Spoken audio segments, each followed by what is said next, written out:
సీట్లు ఇవ్వండి, ఈ రాజ్యాంగాన్ని మార్చేస్తానన్నాడు. ఎంత దుర్మార్గుడండి వాడు. బాబాసాహెబ్ అంబేద్కర్ రాసినటువంటి రాజ్యాంగం ఏదైతే ఉందో ఉత్కృష్టమైన రాజ్యాంగం అని, ప్రజాస్వామ్యాన్ని పునాది అని మనం చెప్పుకుంటున్నటువంటి రాజ్యాంగం. మన హక్కులన్నీ కూడా అందులోనే ఉన్నాయి. అణగారిన వర్గాల హక్కులన్నీ కూడా రాజ్యాంగంలోనే ఉన్నాయి. ప్రజాస్వామిక సూత్రాలు అందులోనే ఉన్నాయి. సమానత్వ సూత్రాలు అందులోనే ఉన్నాయి. స్వేచ్ఛ, సమానత్వం, సౌభ్రాతృత్వం అన్న సూత్రాలు ప్రియాంబుల్లో ఉన్నాయి.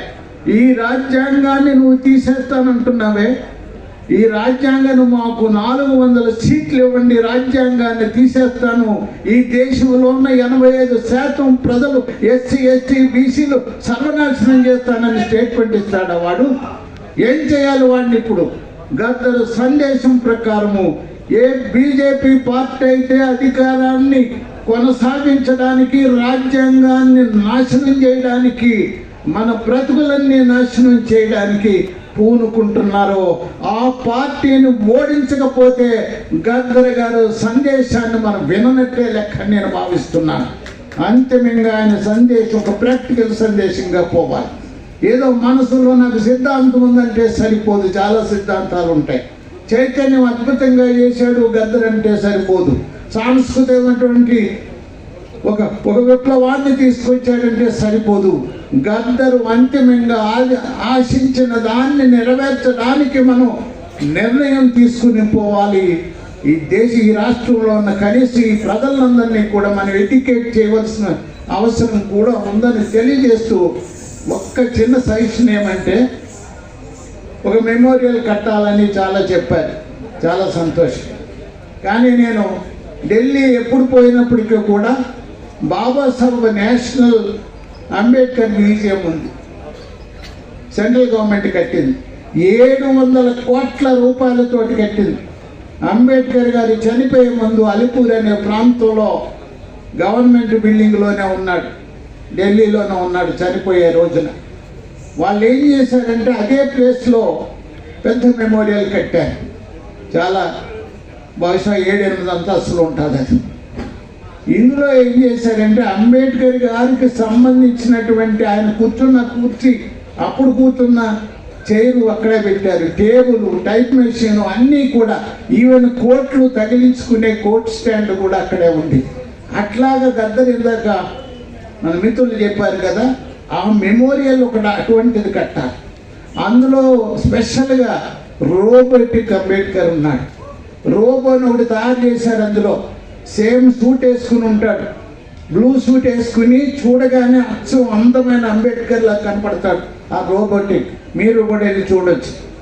వాళ్ళు ఏం చేశారంటే లాస్ట్ స్పీచ్ ఏదైతే అంబేద్కర్ గారి ఉందో కాన్స్టిట్యూంట్ అసెంబ్లీలో ఇచ్చిన స్పీచ్, ఆ స్పీచ్ని రికార్డ్ చేసి లిప్స్ మూమెంట్ ఉంటుంది దానికి. ఒక మనిషి ఎట్లాగైతే మాట్లాడతాడో, లిప్ మూమెంట్ ఉంటుందో, చేతుల మూమెంట్ ఉంటుందో, అచ్చం అంబేద్కర్ లాగా రోబోటిక్ మూమెంట్ తయారు చేసి ఆ మ్యూజియంలో పెట్టారు.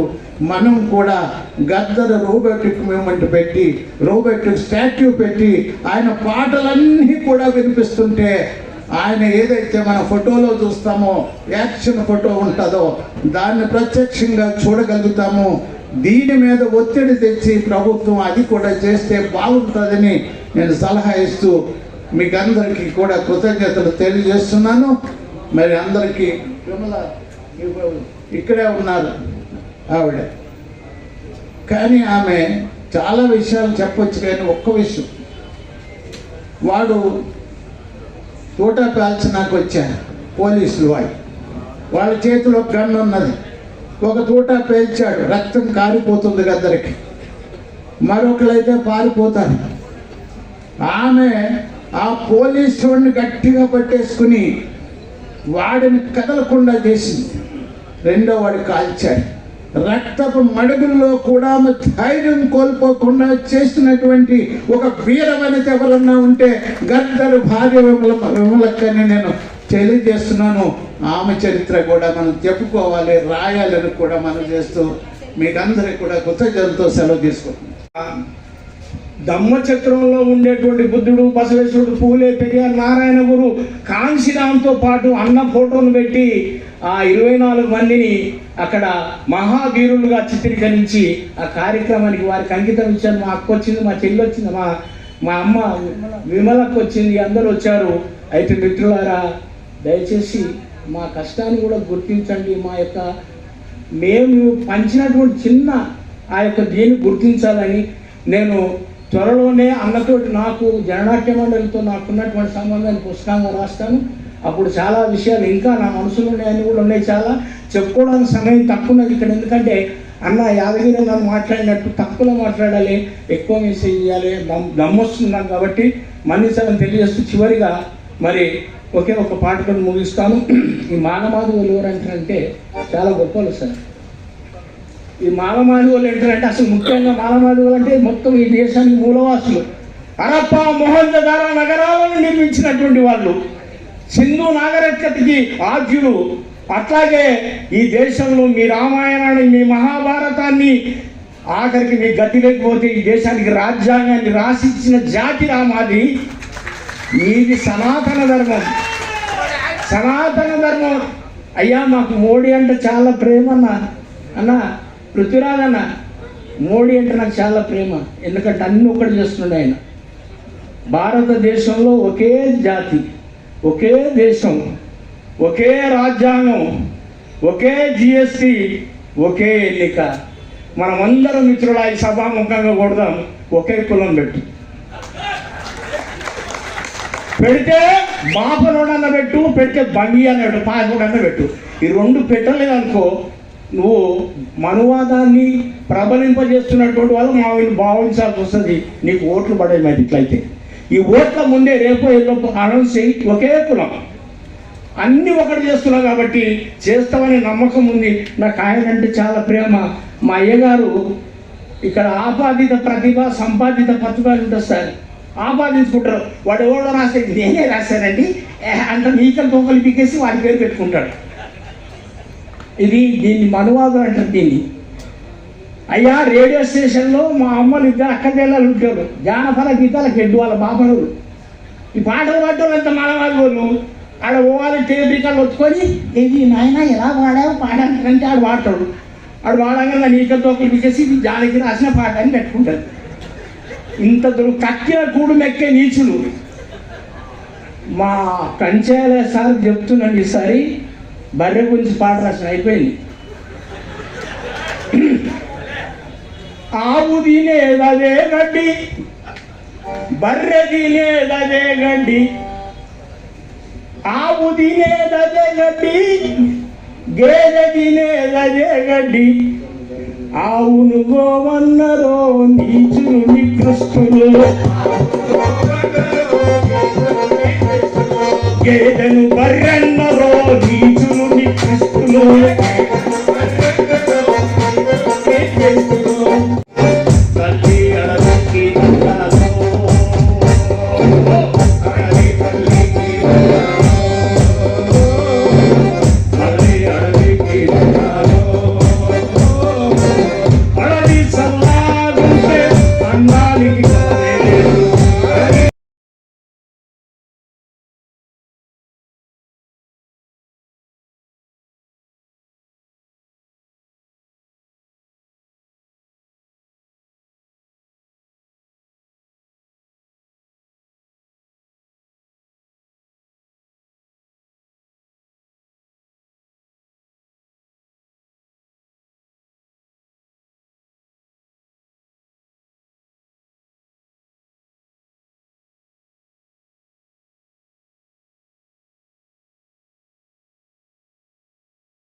అచ్చం జాతి అంటారంటే ఈ దేశంలో ఇక్కడే పుట్టి ఇక్కడే పెరిగి ఈ దేశానికి సర్వ సంపదని సంస్కృతిని సృష్టించినటువంటి జాతి. మాది సనాతన ధర్మం కాదు, అతి పురాతన ధర్మం, అదే జాంబవ ధర్మం. మిత్రులారా, ఆ జాంబవుడు ఇచ్చినటువంటి ధర్మాన్ని ఇప్పుడు మనం నెలకొల్పవలసినటువంటి సమయం ఆసన్నమైంది. సనాతన ధర్మంతో చాలా పరిశ్రమలు చేస్తున్నటువంటి ఈ యొక్క అధికారాన్ని మన పురాతన ధర్మమైన జాంబోధనంతో మఠాస్ చేయడానికి అద్భుతమైన తాత్విక భూమిక ఉంది. మరి మిత్రులారా, అన్నగారు ఏ అంటరానితనం వల్ల అయితే ఒక కళాకారుడు నిరూపించుకోవాలి. ఫస్ట్ మా సారు జయవిరాజు గారు, నేను పాటలు పాడతాను, నాకు అవకాశం కావాలి, ఉద్యోగం కావాలంటే ఆయన ఎమ్మడి తీసుకొని తన కారులో వాడవాడకు తీసుకెళ్ళి ప్రోగ్రాంలు ఇస్తే దాంట్లో మొట్టమొదలు బుర్రకథలు, అంటే ఆనాడు నాజర్ చెప్పినటువంటి బుర్రకథలు, ఆ తర్వాత మరి మరొక తెలంగాణ నాజర్గా పేరు పడిచినటువంటి మరి బుర్రకథ రత్నం ఆయన, వీరందరి యొక్క దీన్ని తీసుకొని ఆయన బుర్రకథలు చెప్పండి. నేను చిన్నప్పుడు చూశాను, మా బొల్లారంలో శ్రీరామనవమి అప్పుడు అన్న అల్లూరి సీతారామరాజు బుర్రకథ చెప్తే నేను చూశాను.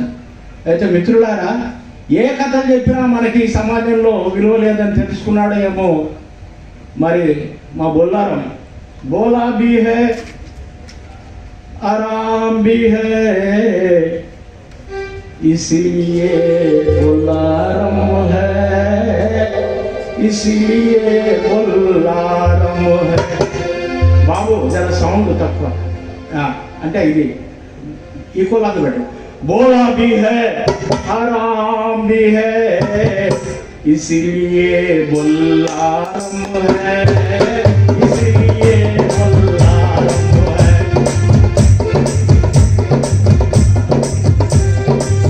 इसलिए बुल्लारम है। अच्छा भी है बुरा भी है इसलिए बुल्लारम है, इसलिए बुल्लारम है,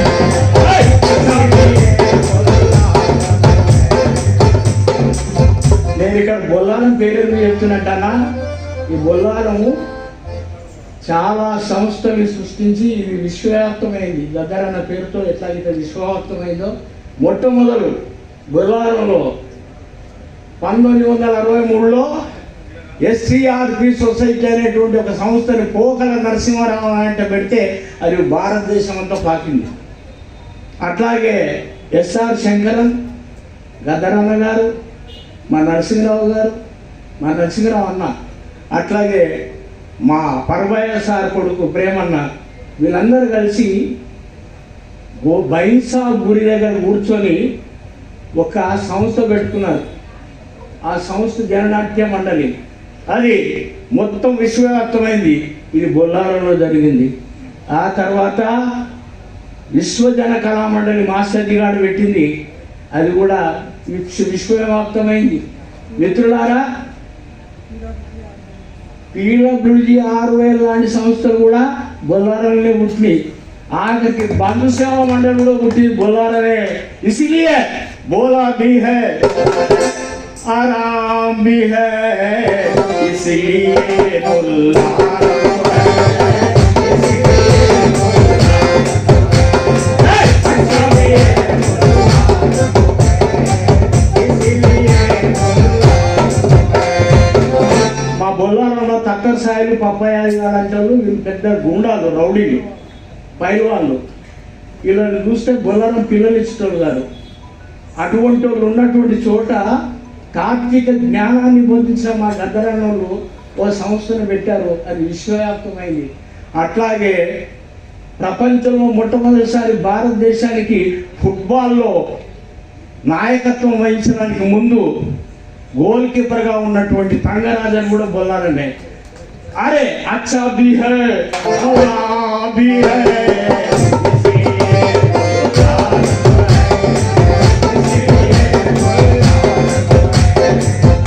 మిత్రులారా, బొల్లారం గురించి చెప్తున్నట్లంటే మా అన్న జీవితంతో ముడిపడింది. అందుకోసం బొల్లారం గురించి నా బొల్లారంలో ఉన్నటువంటి దయ పాటమాన కెచ్చిలుక ప్రాణమెల్లేదాకా ప్రాణమా పగె మొలక గుంటూరేదాకా ప్రాణం ఆపిన ప్రాణం పోయిన ఆ డోలకు వాయిస్తూ అన్నకు సహకారం అంచినటువంటి మా దయ బొల్లారం ఉంది. మిత్రులారా, ఈ బొల్లారంలో పుట్టినటువంటి నేను మా అన్నని కలవడానికి అప్పుడు కొత్తగా ఆయన మా భూమి సినిమా తర్వాత కార్యక్రమాలు ఇస్తున్నప్పుడు నేను ప్రయత్నం చేస్తే ఆయన చూసి ఈ డోలకు వాయిస్తున్నాడు, హార్మోని వాయిస్తున్నాడు, పాటలు పాడుతున్నాడు, మరి దీన్ని కూడా మనకు వస్తే బాగుండు అనుకున్నాడేమో. ఎప్పుడైతే ఈ గోడుల మీద కాల్పులు జరిగాయో ఆ కాల్పులకు వ్యతిరేకంగా ఒక కళారూపాన్ని నిర్మించాలి అని పార్టీ నిర్ణయం తీసుకున్నప్పుడు నాతో పనిచేసినటువంటి ఎం బాబురావు శ్రీకాకుళం నా డ్యూటీ మేట్ నన్ను తీసుకెళ్ళి పరిచయం చేసినప్పుడు అప్పుడు ఒక భారతదేశంలోనే అద్భుతమైన కళారూపానికి జీవం పోసాము నరసింహరావు అన్న, గద్దర్ అన్న, నేను ఈ ముగ్గురం కలిసి రగల్ జెండా బ్యాలని రేలా రే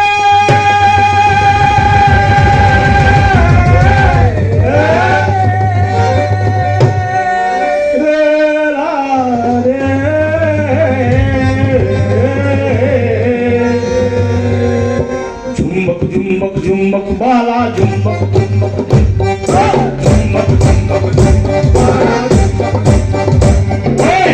అడవి తల్లి షూ ఉంటాయి. చార్లీ చాప్లిన్ ఇమిటేషన్ కాంపిటీషన్ పెడితే దానికి చార్లీ చాప్లిన్ కూడా పోయి ఆయన 4th ప్రైజ్ వచ్చిందట. గద్దర్ కాంపిటీషన్ పెడితే గద్దర్ కూడా అట్లే జరిగింది. ఊరూరు అట్లాంటి వాళ్ళని తయారు చేశాడు ఆయన. ఎంతమంది తయారు చేశాడు గద్దర్. ఈరోజు సజీవంగా ఉన్నదంటే తెలంగాణలో జానపద కళలు గద్దర్ లాంటి కళాకారుల వల్లే. ఆయన ఈ గొంగడి గోషి ఒగ్గు కళ గొల్ల రుమాలు వేసుకొని తిరిగింది సుద్దాల హనుమంతుని చూసి. సుద్దాల హనుమంతు వారసత్వం ఊరూరు తీసుకొని పోయినాడు దాన్ని. ఇటువంటిది ఆంధ్ర వాళ్ళు చూసి ఆశ్చర్యపడుతుంటారు, ఈర్ష్యపడుతుంటారు. ఇక్కడ మీ దగ్గర జానపద కళలు సజీవంగా ఉన్నాయి, మా దగ్గర ఎందుకు లేవండి అని త్రిపురేణి గోపీచంద్ గారు రాసినారు.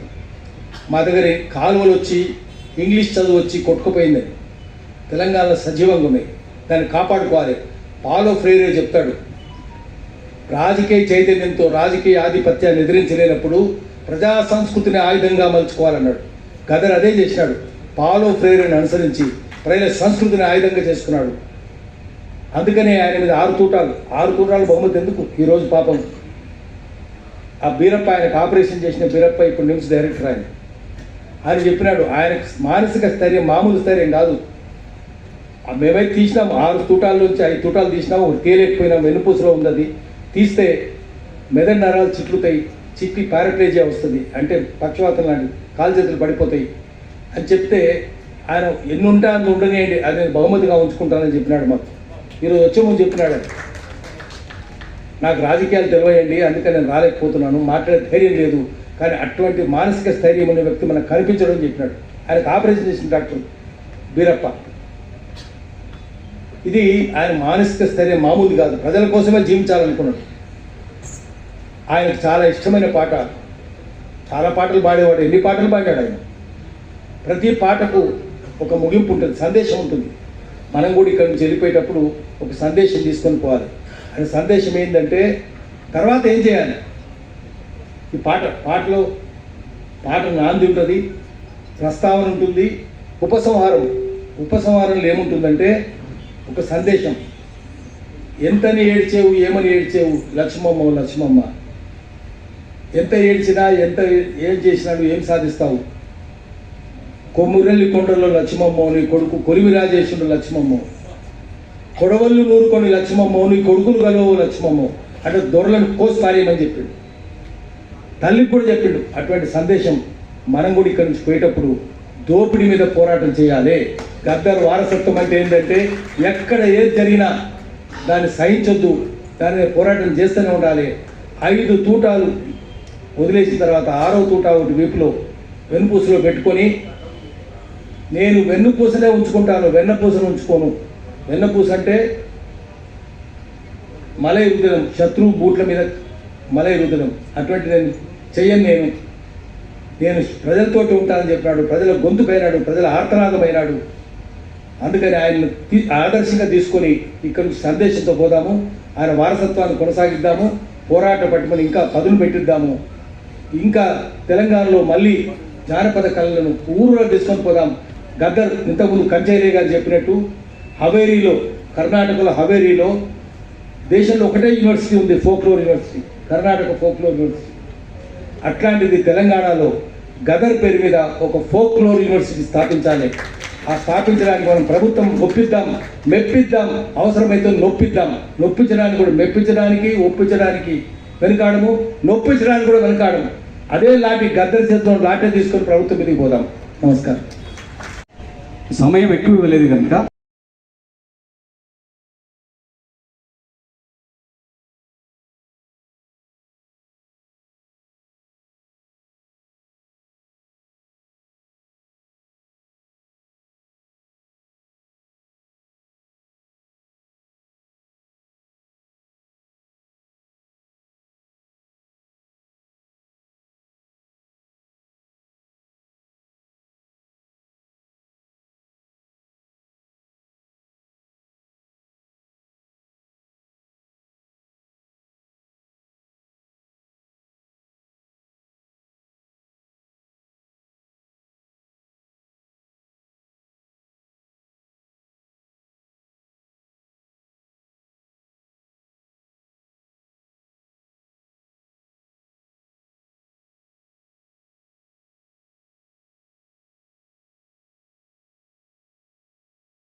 అనేక ప్రాంతాల్లో వందల కొద్ది వేల కొద్ది ఎకరాల భూములు చాలా కొద్ది మంది చేతులు ఉండేవి. విష్ణువు రామచంద్రరెడ్డి లాంటి వారికి 40,000 ఎకరాల భూమి ఉంది. తపాల్పూర్ భూస్వాములకు 6,000 ఎకరాల భూమి ఉండేది. మందమరి మాధవరావు లాంటి వాళ్ళకు 10,000 ఎకరాల భూమి ఉండేది. లిస్ట్ చాలా పెద్ద ఉంటుంది. గడులు కట్టుకొని కోటగోడల మధ్యలో ఉంటూ వాళ్ళు చెప్పిందే వేదం, వాళ్ళు చెప్పిందే చట్టం. ఎంత పన్ను కట్టాలా వాళ్ళు నిర్ణయిస్తారు. ఇక్కడికి వచ్చి నైజాం నవాబు లాంటి వాళ్లకు కప్పం చెల్లిస్తే చాలు. వెట్టి చాకిరి. నీ ఇష్టాలతో నిమిత్తం లేదు. దొర పిలిచిందంటే పోవాల్సిందే, అక్కడ పని చేయాల్సిందే. ఒకప్పుడు దొర కసరం పోతా ఉంటే, బండి పోతా ఉంటే, బండి మీద ఎంత వేగంగా పోతుందో అంతకంటే వేగంగా పరిగెత్తుకుంటూ పోవాలి మనిషి.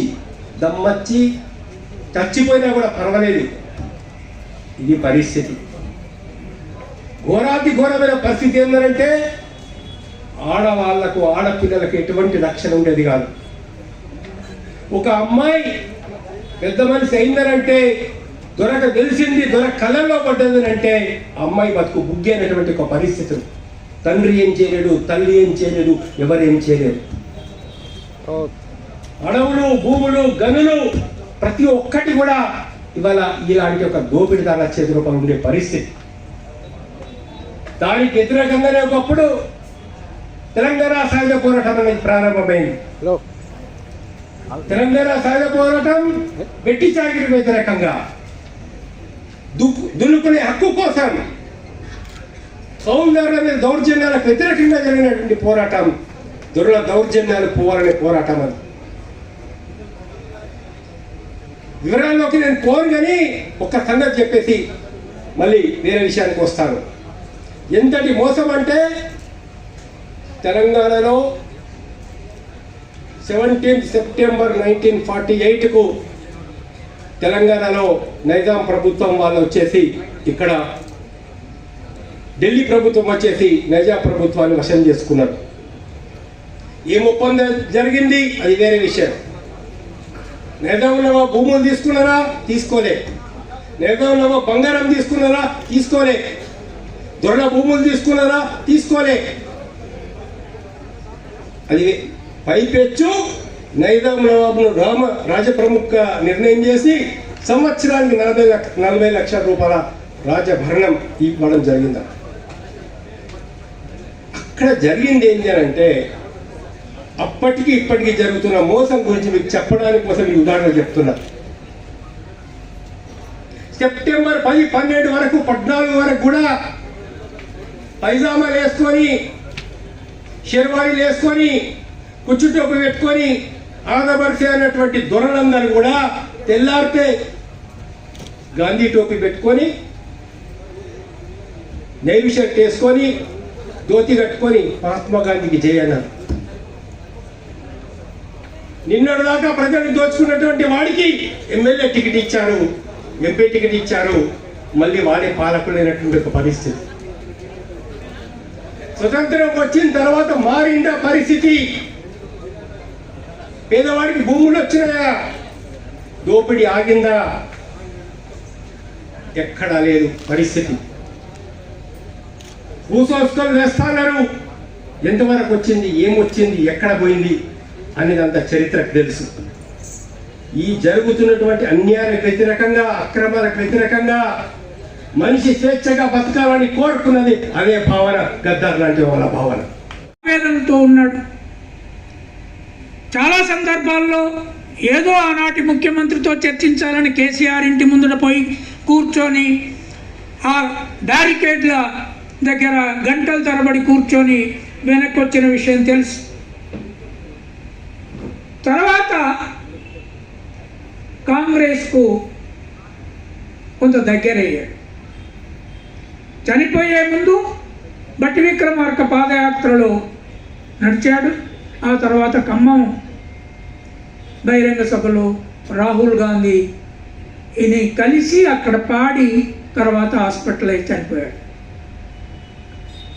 ఈ స్థితిలో అంటే ఈ రాజ్యాన్ని కూల్చాలి, ఈ రాజ్యాంగం బూర్జువా రాజ్యాంగం, అంబేద్కర్ రాసినప్పటికీ అది బూర్జువా రాజ్యాంగం. అంబేద్కర్ కూడా బ్రిటిష్ సామ్రాజ్యవాద తొత్తు అని మావోయిస్టులు, విప్లవకారులు వాళ్ళ సిద్ధాంతంలోనే, ప్రోగ్రాంలోనే రాసుకున్నారు. కమ్యూనిస్ట్ పార్టీలు కూడా రాసుకున్నారు. కానీ గద్దరు చివరికి చనిపోయే నాటికి ఈ రాజ్యాంగాన్ని కాపాడాలి అనే పోరాటానికి సింబల్గా మారాడు. తర్వాత జీవితకాలం, చాలా కాలం కాంగ్రెస్ కేంద్ర ప్రభుత్వానికి వ్యతిరేకంగా, ఇక్కడున్న కాంగ్రెస్కు వ్యతిరేకంగా నిరంతర పోరాటాలు చేసిన యోధుడు ఆయన. నెమరేసుకుంటే ఎందుకు గద్దర్ని పీపుల్స్ వార్ సభ్యుడని కాల్చారా? లేదు, గద్దర్ని మళ్ళీ తిరిగి 1969లో ఆగిపోయిన తెలంగాణ, ప్రత్యేక తెలంగాణ పోరాటాన్ని మళ్ళీ తిరిగి ప్రారంభించినప్పుడు ఆయన ఒక సూత్రధారిగా ఆ పోరాటానికి పాట ద్వారా, మాట ద్వారా, తన ఆలోచన ద్వారా వాళ్ళ పార్టీ ముందు పెట్టడం ద్వారా ఈ తెలంగాణ మళ్ళీ తిరుగుబడుతుందని కాల్చాడా అనేది ఆనాడు నా ముందున్న పెద్ద ప్రశ్న. అయితే అప్పుడు చంద్రబాబు నాయుడు అధికారంలో ఉన్నాడు. ఎన్టీ రామారావు దిగిపోయిన తర్వాత చంద్రబాబు నాయుడు అధికారంలో మొదటిసారి ఎక్కినప్పుడు తెలంగాణలో అంతకు ముందు కూడా వాళ్ళ మావ అధికారంలో లేని పద్ధతిలో తెలంగాణ తిరుగుబాట్ల బావుటాలు మళ్ళీ మొదలయ్యాయి. సరే, దానికి మావోయిస్ట్ పార్టీ వరంగల్ సభ పెట్టి వరంగల్ డిక్లరేషన్ చేసి ఆ తర్వాత భువనగిరి సమావేశం జరిగింది. అక్కడ మేమందరం ఉన్నాం.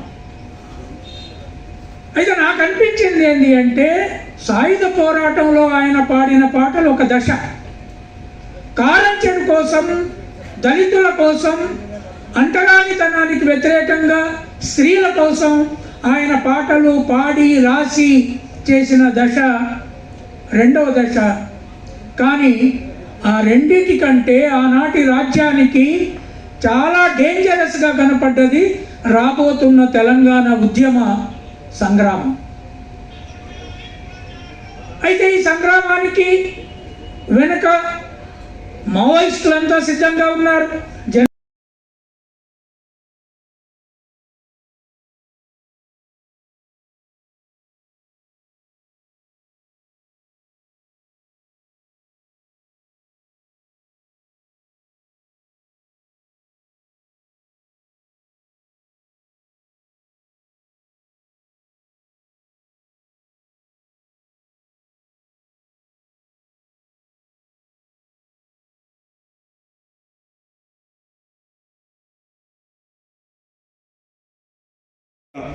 సాహిత్యాన్ని అందించి అనేక పోరాటాలని ఒక నాంది పలికాడు. ఈరోజు గత 26 ఏళ్ళుగా నిర్వీర్యంగా నాన్న ఈ ఏప్రిల్ 6న తన పుట్టినరోజుగా నేను మళ్ళీ బతికిన బిడ్డ, ఇది నా పునర్జన్మ అని ఈరోజు సంతోషంగా తన పుట్టినరోజుకు చెప్పుకునేవాడు. పాలకులు ఏ రోజైతే తన పైన జరిగిన కాల్పుల్ని కేవలం ఒక నార్మల్గా తీసుకుపోయి వాళ్ళు దాన్ని కొట్లాడక వాళ్ళ చుట్టే తిప్పి అన్డిటెక్టెడ్ అని చెప్పి కేసును క్లోజ్ చేశారు. ప్రియమైన ప్రజల్లారా, గదరన వారసులారా, పాలకులు ఏనాడు నానని ఆ కేసు విషయంలో మరో పాలకుని పట్టుకోలేదు. ఎప్పుడు భారతదేశంలో అణిచివేతే ఉంది. ఎవరైతే జ్ఞానాన్ని పంచుతారో, ఎవరైతే పోరాటాన్ని పంచుతారో, ఎవరైతే ప్రజల్ని మేలుకొల్పుతాడో, గత వేలాది సంవత్సరాలుగా ఆ పేదవాళ్ళపైన, ఆ కుటుంబాలపైన అణచివేత జరుగుతూనే ఉంది. అదే కొనసాగిస్తూనే ఉన్నారు. పాలకులు ఎప్పుడైనా కానీ అదే రూపాన ఉంటారు. వాళ్ళు ఎన్ని రూపాలు మార్చుకున్నా వాళ్ళు పాలకులుగానే ఉన్నారు. ఈరోజు కూడా భారతదేశంలో అనేక రూపాన పాలకులు ప్రజల్ని అణిచివేస్తూ ఉన్నారు. దానికి చిహ్నంగానే ఈరోజు ఈ ప్రోగ్రాం పెట్టుకున్నాము. నాన్న 26 ఏళ్ళుగా చేసిన ఈ ప్రోగ్రాంని కంటిన్యూ చేస్తూ గద్దర్ ఫౌండేషన్ ద్వారా ప్రతి సంవత్సరం ఇక్కడ హైదరాబాద్లో పాటు మిగతా డిస్ట్రిక్ట్స్లలో కూడా ఈ ప్రోగ్రాంని కంటిన్యూ చేస్తామని, పోయిన సంవత్సరం నాన్న ఎల్వి ప్రసాద్లో కొత్త కళాకారులకి అలాగే వాగ్గేయకారులకి, తన మిత్రులకి, తనతో కలిసి పనిచేసిన వాళ్ళందరికీ కూడా అవార్డులు కూడా ఇచ్చారు. దాంట్లో ప్రధానంగా సిఎల్ యాదగిరి అన్న ఈరోజు అలవాల్లో పెట్టిన మీటింగ్లో దాన్ని గుర్తు చేసుకున్నారు. గదరన్న వారసుల మీ అందరికీ ఇక్కడికి వచ్చి ఈ ప్రోగ్రాన్ని విజయవంతం చేస్తున్నందుకు, అట్లాగే కేవలం అభిమానంతోనే కాదు నాన్నతో కలిసి అనేక ఉద్యమాల్లో పాల్గొన్న పాషం యాదగిరి సారు, అట్లాగే Kancha Ilaiah sir, justice Chandrakumar sir, అలాగే JB Raj sir, Venkatareddy uncle, వీళ్ళందరూ కూడా, వీళ్ళతో పాటు అనేక మంది, విమలక్క, సిఎల్ యాదగిరి అన్న, అలాగే బాలమల్లేష్ గారు, అలాగే వరుణ్ అన్న, యశ్పాల్, వీళ్ళందరికీ కూడా పేరు పేరున వందనాలు చెప్తున్నాను. ఈ ప్రోగ్రాం ద్వారా ఒక మెసేజ్ ఇవ్వాలనుకుంటున్నాం. ఏంటంటే 26 సంవత్సరాలుగా పాలకులుగానే ఉన్నారు. ఇప్పటి వరకు ఏ వ్యవస్థ మారలేదు. ఆ పూటకు లేకుండా వచ్చిన, ఆ కుటుంబం నుంచి వచ్చిన నా నాయనని పూర్తిగానే అంతమొందించాలనుకున్నారు. కానీ ప్రజల శక్తి ముందు తన గళాన్ని ఆపలేకపోయారు. అందుకే అవి శబ్ద తరంగాలు అయ్యాయి. 6 దశాబ్దాల తన నిర్వీర్యమైన పోరాటాన్ని, జ్ఞానాన్ని గద్దర్ ఫౌండేషన్ ద్వారా తీసుకెళ్తామని. అట్లాగే నాన్న తన చరిత్ర రాసి పెట్టలేదు. తను ఒకటే చెప్పేవాడు, బిడ్డ నా చరిత్ర ప్రజలు రాస్తారు, నేను రాసుకుంటే ఏముంటుందని. ఈరోజు సమ్మెటి జగన్ రెడ్డి గారు వచ్చారు. వారు నాన్నతో గత 5 ఏళ్ళుగా సాహిత్యం మీద పనిచేస్తూ తనతో ఆ సాహిత్యం తనతో పాటు వరుణన్న, భాగ్యక్క, అట్లాగే భిక్షపతి గారు పనిచేశారు. తన చరిత్ర రాయలేదు, ఒక గురుతరమైన బాధ్యత పెట్టాడు. ప్రజల దగ్గరికి వెళ్ళి నాన్న చరిత్ర రాసుకోవడమే ఈ గద్దర్ ఫౌండేషన్ మొదటి లక్ష్యం.